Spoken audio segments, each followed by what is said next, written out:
Howdy, howdy. My name is Trishaly. I'm in Alberta, Canada. Welcome to the Common Sense Cowgirl.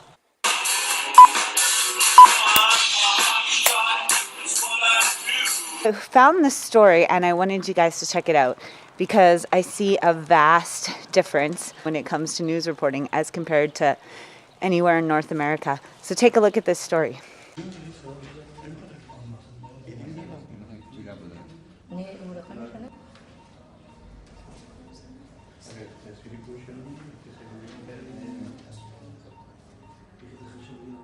کاری که میکرد میکردم هر گفتی که میگفتم حتی تا خانه مادرم مجرد که رفته نمیتونستم به خاطر پیچه هم میکنه گفتم با میگفت خانه مادرت میری میگفت که مردم این مثل بچه ها گپ میزنی خونریزی که از ساعت 3 شب تا ساعت 9:30 صبح به وقوع چه مقدار خون ضایع کرده و چی حالات می داشته باشه، هم از نظر خونریزی، هم از نظر شاک ناشی از درد به وجود آمده، از نظر امتحاناتی که در نهایت نزدیک نسل دماغ یا مداخله میکنه، واقعا برش تهدید کننده. So did you see what's different about it? Did you see what's missing out of the story? In North America, how would this story be different? Let's just take a closer look at this story here.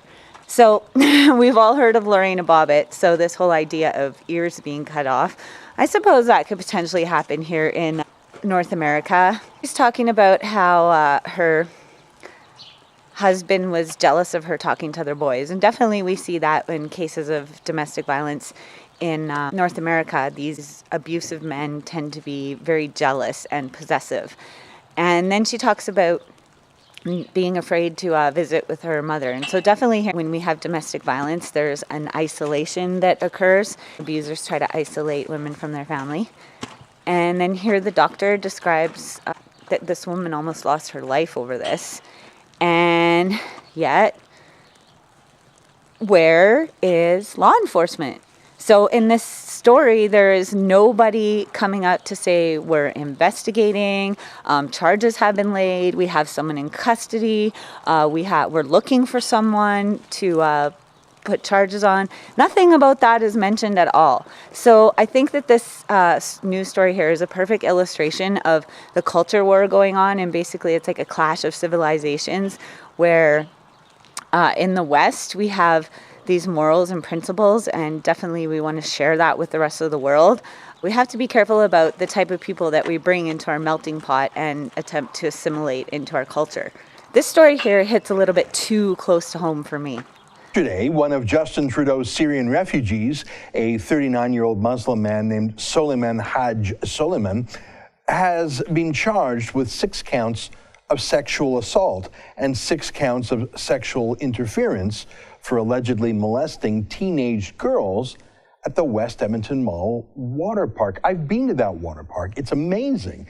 It's a civic institution. It's totally fun. It's really a modern wonder of the world. So this happened at the water park. My 10-year-old son is obsessed with the West Edmonton Mall World Water Park. We've gone there every year for his birthday for like 3 or 4 years in a row, and he just loves it. Let me tell you some more about the accused, Soliman Haj Soliman. He's a model refugee, part of the Liberal propaganda campaign to tell us how wonderful these folks are. He was interviewed through a translator, I presume. Here he is in Alberta Views magazine. Although we would love to go back, we know we can't. We came for the children so that they would have a future. Our sponsoring group in Edmonton makes the transition easier. It's nice here. While Lebanon to Syria is a short trip, we feel more at home in Alberta than we did in Lebanon. Yeah, buddy, I think you're maybe feeling a little bit too at home, and that's the problem. And that whole coming for the children thing, that reads a little bit creepier after your charges yesterday. But even in what he said there, Soliman says he was brought in from Lebanon. So not from Syria. Why was he even brought here if he was already in a safe second country? Lebanon is not in a civil war. This is what Beirut looks like. Normally, I would be thinking, oh, well, thank goodness I don't have to worry about this stuff because I have boys, not little girls that will get molested. But then I looked at these stories. The rather sad irony that the very war being fought to liberate Afghans from abuse under the Taliban fueled the abuse of Afghan boys. But like I said, that's something that I've personally seen and been aware of, and it's disgusting. The huge rape culture in Afghanistan. Afghanistan has the most pedophilia per capita in all of Asia. It's out of control. And a lot of this is caused by misinterpretation of the Quran and the way a lot of the Muslims believe that women should be completely clothed. You can only see their eyes. Bachabazis. And you'll hear the times that I was in Afghanistan, you would hear some of the soldiers look at some of our guys, and the younger ones who are probably like 18 or 19 with blonde hair, they would call them cheskas, which means basically like pretty boy. And it's kind of a scary situation when you're in the middle of Afghanistan and there's not that many people around you, and you're highly outnumbered by the Afghan population, and these guys are looking at you calling you Cheska.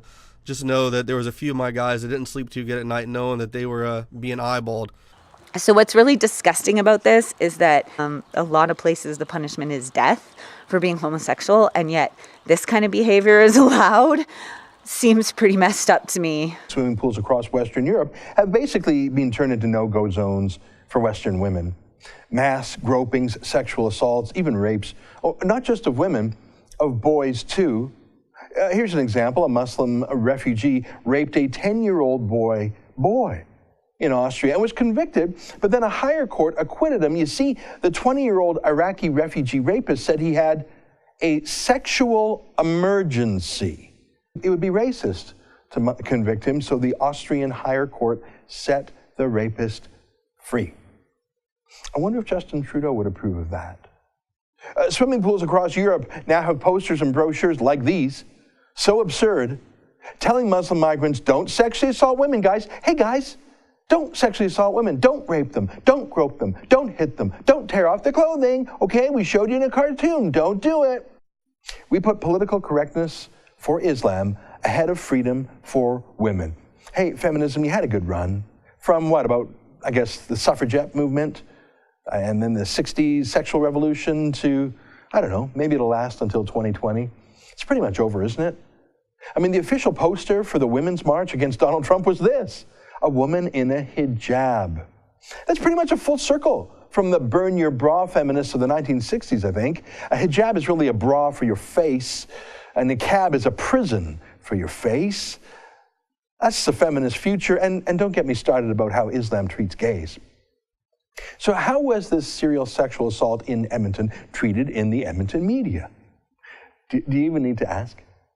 In the CBC story, they did report the facts, give them credit for that. But then this: Mohammed Haq, executive director of the Islamic Family and Social Services Association, said his concerns proved to be well-founded Wednesday. Oh, what concerns? That some girls were sexually assaulted? No, silly.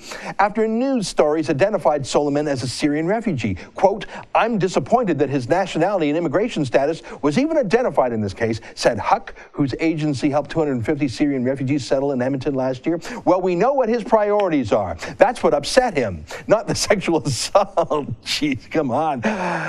The fact that the Syrian refugee was named, he didn't want Solomon's identity revealed. And in fact, I'm shocked the CBC actually did not comply with his censorship wishes. You'll notice that the CBC didn't talk to any of the victims or any of their families or any feminists or anyone from a rape crisis center. No. They're immediately defending or deflecting from the criminal suspect. Do you think they would do that if the suspected molester were non-Muslim? Is that CBC-style Jian Ghomeshi journalism again? The CBC is very feminist on matters of violence, except if the victim is a conservative or if the perpetrator is a Muslim. Simple rules, easy to learn. In fact, as some sort of penance for their first story, the CBC then did an entirely new, separate, additional story, quoting Mohammed Haq again, lecturing Canadians and the media about how unfair it is to name and describe the suspect. Again, not a word about the rights of the 6 girls he allegedly molested. Basically, I can only speak from my own experience, and being that I'm here in rural Alberta, I have not had very much exposure to a lot of diversity in my life. However, there are 2 occasions where I had run-ins with Middle Eastern men. I've had the privilege of experiencing drug and alcohol addiction, and when you've had that experience, you're in no place to discriminate. You're in no place to judge anyone. So during my alcohol and drug addiction, I met all kinds of people, and there was no judgment as to where the next hit or drink was coming from. It was just whoever was providing it, I was going with them and not concerned about anything else except for the addiction that I was suffering. And there were 2 times that I had run-ins with Middle Eastern men. Only 2, so this is all the experience that I've been exposed to. And one happened in Edmonton and one happened in Calgary. So the first occasion was a guy in Edmonton who asked me out on a date. He had like a turban and everything, and I was like, well, okay.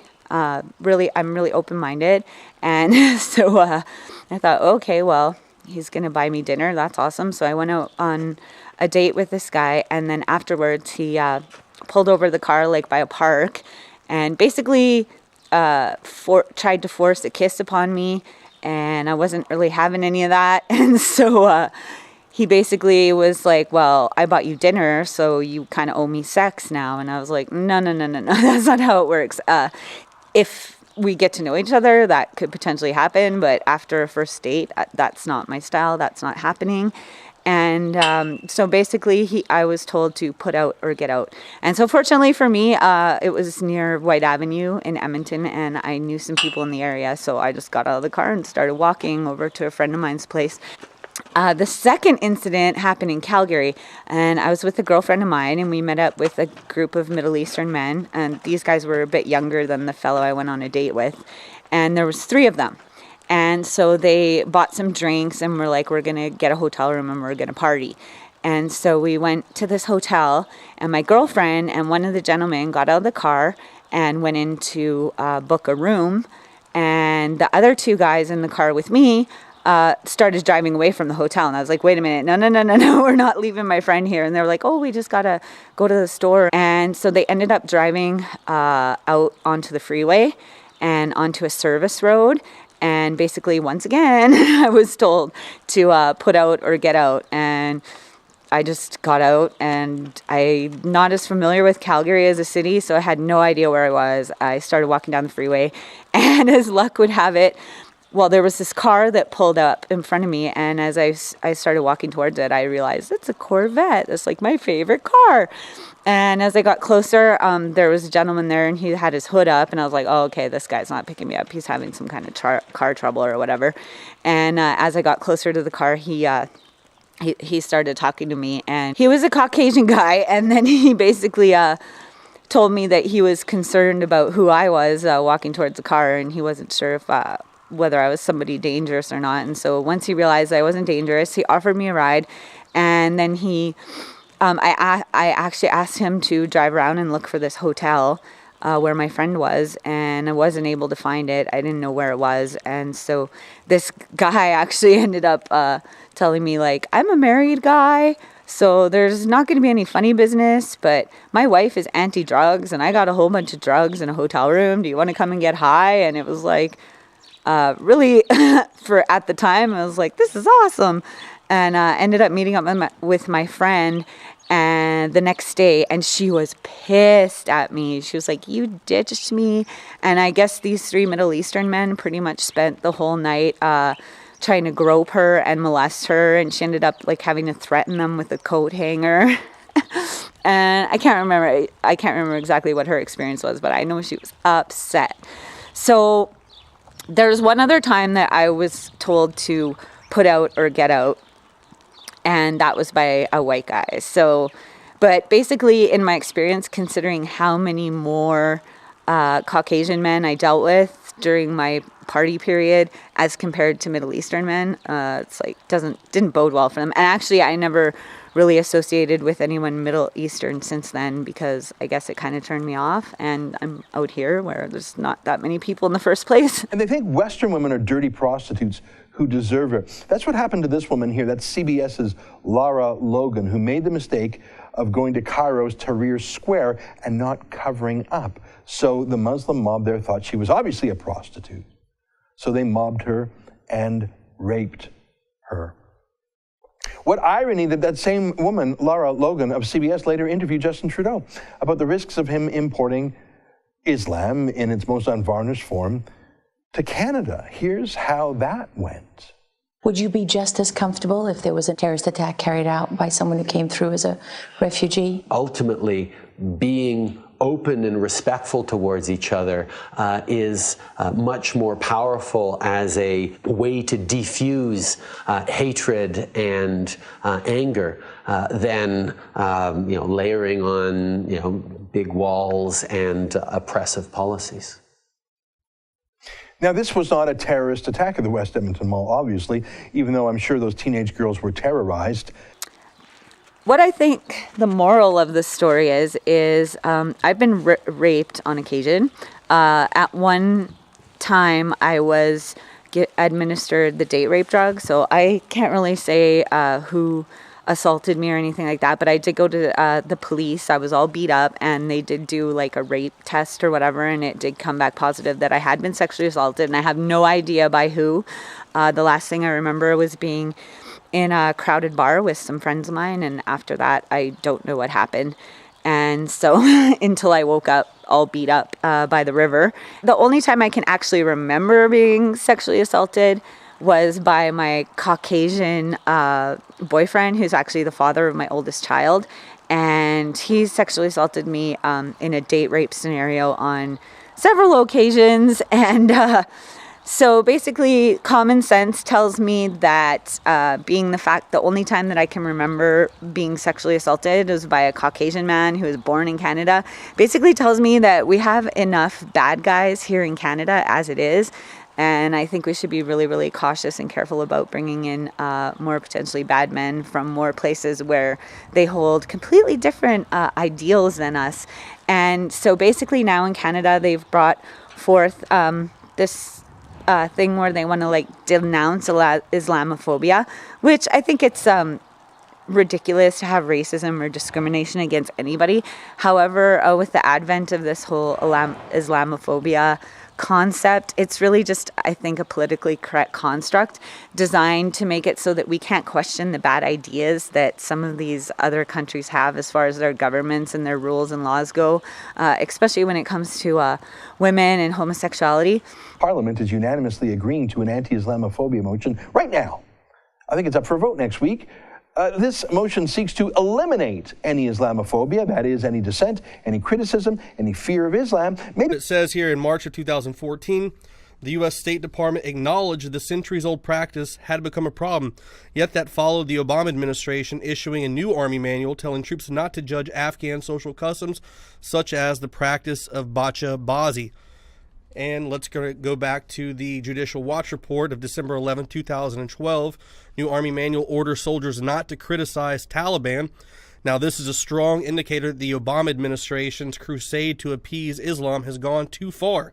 The draft leaked to the newspaper offers a list of taboo conversation topics that soldiers should avoid, including making derogatory comments about the Taliban, advocating women's rights, any criticism of pedophilia, directing any criticism towards Afghans, mentioning homosexuality and homosexual conduct, or anything related to Islam. And on top of that, we're going to go into Afghanistan and we're going to protect opium fields, and we're going to allow the opium growth to continue to explode. Remember this story? This guy, Wijdan Yasir, he's a Muslim migrant too, in Alberta too, arrested last year, charged with sexually assaulting women and girls at a Lethbridge hotel swimming pool. Oh, they love swimming pools. He was supposed to show up in court a couple of weeks ago. He just skipped it. He's out on $1,000 bail. That's it. Sexually molesting 3 people, $1,000 bail? Hey, do you think we'll ever find him again? Now, I'm not a particularly feminist guy, but being against the sexual assault of women and girls isn't feminism. It's about crime and the rule of law. So anyway, I'll leave it at that. Thank you so much for watching. Go out there and have an amazing day. And before I go, I want everybody to know that I'm a firm believer that in this life, absolutely anybody can be, do, and have anything they want, or we can have everything we want. And I choose everything, and I hope you will too, because you can. So ask me how. Go out there and have an amazing day. And if I don't see you in the future, I'll see you out here in the pasture. Thanks for watching. Bye, y'all.